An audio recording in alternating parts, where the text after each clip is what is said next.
नमस्कार, मी सावरगाव ओमप्रकाश रामराव जगळपूरहून बोलतोय। आपले चॅनल यूट्यूबला चॅनल आहे, चॅनलचं नाव आहे शेतकरी जगाचा पोशिंदा चॅनल।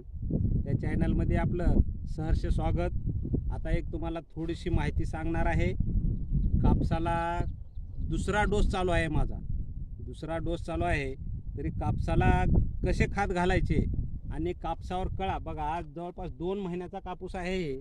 इकडं पाठीमागं दाखवा, 2 महिन्याचा कापूस आहे। तरी आता सध्या मांड्याला आणि गुडघ्याच्या वर मांड्याला असे झोपाळ झाडं झाले आहेत। हे 4x2 वर 4x2 अंतर आहे।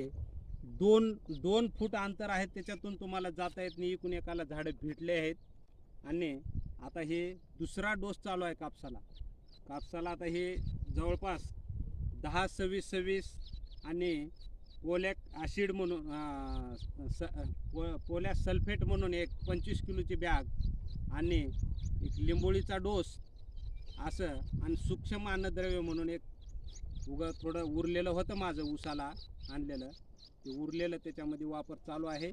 हे 4 नमुन्याचा खात। आता हे का कापसाला तुम्हाला मागे एक व्हिडिओमध्ये सांगितलं होतं, कापसाला खात घालायचं जुगाड।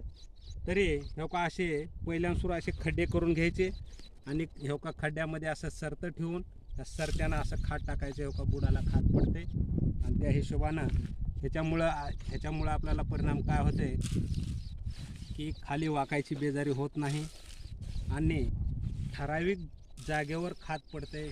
खातातला बारीक जे पीठ आहे वाऱ्यानं उडून आपल्या कापसावर पडत नाही। त्याच्यामुळं कापसावर होणारा परिणाम, खातामुळं कापसावर होणारा परिणाम हे आपल्याला 100% कंट्रोल करू शकतो आपण।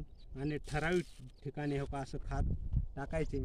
आधी हातानं थोडे खड्डे करायचे आणि नंतर असं सरतं ठेवून आपल्याला खात द्यायचे।